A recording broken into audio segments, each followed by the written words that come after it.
Magandang araw mga kaibigan. Higop muna tayo ng dark chocolate. So, dito lang po kayo mag-order kung gusto nyong matikman itong pinakamasarap, pinakamasustansyang dark chocolate sa balat ng lupa. Okay, pag-usapan natin ngayon ang ICC, yung all indications nagtuturo na papasok ang ICC sa ating bansa para durugin ang mag-amang Duterte. So, ang tanong, kaya bang durugin ng ICC ang mag-amang Duterte? Ano sa tingin nyo? Sa panahong nandyan ng ICC at simulan ng litisin ang ating minamahal na PRRD, ano ang gagawin ng mga taong bayan na nagmamahal sa dating Pangulo? Uupo na lang ba at manunood sa tabi-tabi? Yan ang malaking question. Ikaw, kung minamahal mo ang Pangulong Duterte, ako, minamahal ko ang Pangulong Duterte, anong gagawin ko? Pupunta ako sa lansangan. Yung peaceful assembly. Mag-protest, mag-rally. Kung marami ng Pilipino na nag-iingay, nagpro-protesta, anong mangyari? Pwede bang maulit ang People Power Trip? Kung nagkakagulo na po ang bansa dahil sa politika, divided na po ang bansa, anong gagawin ng Armed Forces of the Philippines, ang PNP? Pababayaan na lang ba na nagkakagulo ang bansa at ekonomiya babagsak muli? History repeats itself. Nagkaroon ng People Power 1, People Power 2, I don't know. Depende sa administrasyon ito. Mag-isip-isip kayo po, mahal na Pangulong Marcos. Do not underestimate the Filipino people. Yung mga ordinaryong tao na nagmamahal sa mga Duterte, do not underestimate them. Huwag kayong pakumpiyansa. I know the armed forces, the PNP, professional yan. But, ang tungkulin nila is to defend the sovereignty of the state. Ang pagpapapasok ng ICC is a surrender of our sovereignty. So, kanya-kanyang pananaw yan. So, huwag kayong magsisi if history repeat itself. Okay, mga kaibigan, itong sinasabi ko, pakinggan ninyo si Attorney Panelo dahil parehas kami ang sinasabi. Hindi kayang durugin ng ICC ang mag-amang Duterte at ang AFP, PNP, they are by conscience, by heart, hindi sila manunod na lang. May gagawin at gagawin ang ating men on uniform to save our country from economic collapse. So, panoorin natin si Attorney Panelo. Hindi mangyayari yan unless na talagang kung ang intensyon ay turugin ang mag-amang Duterte, talagang susulong nila yan. Pero, gaya nga mo na sinabi ng Pangulong Duterte, mag-ingat kayo. Pag yan ay ginawa ninyo, ang Armed Forces of the Philippines, which is under the Constitution sector of the country, will not allow any surrender of sovereignty. Hindi papayag. At ang sambay ng Pilipino hindi po papayag na isusuko na lang natin yung ating kasalanan, yung ating independence. Naglibot kahapon si House Speaker Martin Romualdez, kasama niya si House Deputy Majority Leader for Communications, ACT-CIS Party's Representative Erwin Tulfo. sa mga pamilihan. Although hindi the first time na nag-ikot sila, yung tandem na to. Pero nagpunta sila sa farmers market and in an interview, sabi ni House Speaker na yung Kongreso ay talagang tututukan daw nila na dapat yung mga pamilihan natin, especially yung mga Noche Buena products, within the bounds do ng suggested retail price. May bulong-bulungan, attorney. So baka naman daw naghahanda ang House Speaker at ang Congressman Erwin Tulfo. Baka may tandem ba sila sa nalalapit na presidential elections?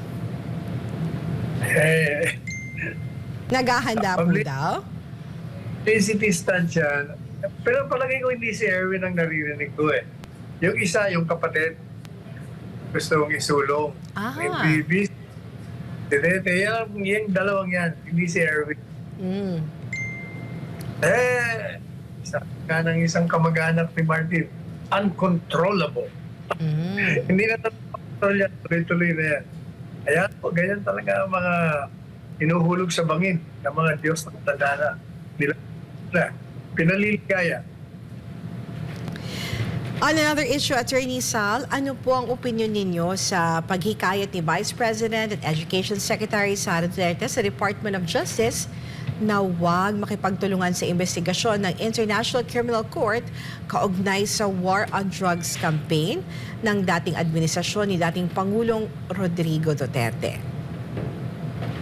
Alam po ninyo, inuulit lang pa ni BP Inday Sara yung naging posisyon na mula sa poll ang Presidente Marcos Jr. Kapagkat para kay Presidente, hindi tama na didiktahan tayo ng dayuhan kung sino ang arestuin natin, sino ay pakukulong natin, sino ang ating ililitis sa kaugnay sa mga krimen laban sa karapatang pangtao at sa lahat ng klaseng krimen. Kung matatandaan po natin, ever since yan na naging posisyon, Presidente Marcos dito, at nagkakaroon lang ng intrigue dahil lamang nagsalita siya na pag-aaralan yung House Resolution. Pero yun ay siya lamang doon ng Pangulong Marcos sa mga nasa Kongreso. Sabi niya nga that's only expression or a sentiment of the House of Representatives. Pero kung siyang tatanungin, simple lang ang sapin dito. At yan ay jurisdiction. Meron bang jurisdiction o wala? Talaga naman wala. Kahit napabalik-balik ta rin, at anong gawin pa, talagang walang jurisdiction. Unang-una, sabi na nga ng Presidente Duterte nung walang jurisdiction simply because yung Rome Statute creating the International Criminal Court ay never saw the meaning, hindi pa nalathala sa official gazette na isang requirement, bago mapatupad ng isang batas, kailangan lumabas niya. Para malaman ng tao kung ano ba ang batas na yan at ano ang mga bawal dyan. Hindi yun nangyari yun. And pangalawa pa, nung kami nag-meeting ng mga abogado sa Malacanang, kasi ang consensus ng ibang mga abogado, miyembro tayo ng ICC dahil nagkaroon ng treaty. Kaya ang feeling nila, sabi ko, yun lang ba ang dahilan? O di kumalas tayo. So yun ang naging payo ko. So madali sabi, kumalas tayo. So wala na jurisdiction. Pero pinagpipilitan pa rin nila na may jurisdiction kasi daw dun sa Rome Statute, nakalagay doon, ay kahit na kumalas, pag nasimula na yung investigation format, obligado pa rin. Pero alam po ninyo, nung ko pa sinasabi yan, 2 taon mahigit na. Ina-adapt na nga ng mga ibang abogado, pero ako po ang naunang sinabi ko na yung ginawa ng ICC ay hindi po preliminary investigation. Matagal ko na pang sinasabi, ang ginawa lang nila ay preliminary examination. Tinitingnan nila kung yung dalawang kalakaran na maaari silang pumasok ay naririyan. Presensya. Ano po ba yun? Kasi bago po makapasok ang ICC sa mga miyembro, kailangan number one, walang kakayahan na usigin ang mga kriminal. Mhm. Kung may kakayahan man, hindi nila ginagawa. Doon lang po sila pwedeng pumasok. Yung po ang dinidetermina nila, hindi po formal preliminary investigation. Paulit-ulit ko na pong sinabi yan. Makulit talaga itong ICC.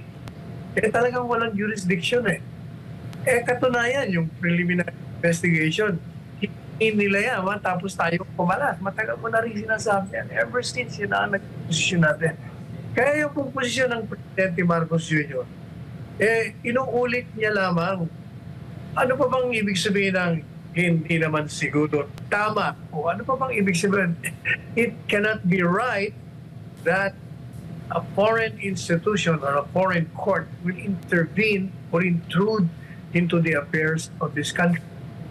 Sovereignty. Kasi alam mo, Hana, yung ginagawa ng mga miyembro ng Kamara de Representante, kung sino man ang may utak doon, Mhm.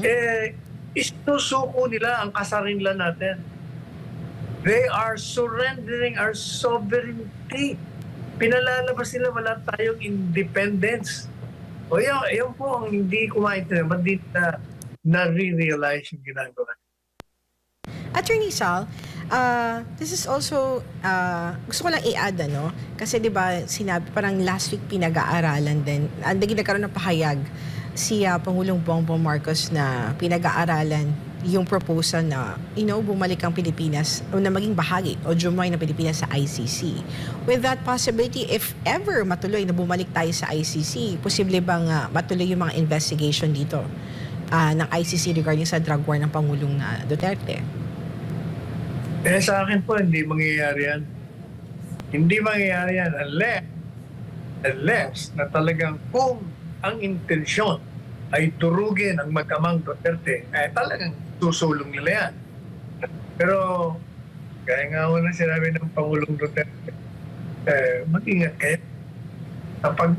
Pag yan ay ginawa ninyo, ang Armed Forces of the Philippines, which is under the Constitution sector of the country, will not allow any surrender of sovereignty. Hindi papayag. At ang sambay ng Pilipino hindi po papayag na isusuko na lang natin yung ating kasalanan, yung ating independence. Hindi na ba sila anong tawag doon? No. Hindi ko makuha yung katagas na Pilipino na, alam ko na, nangingilabot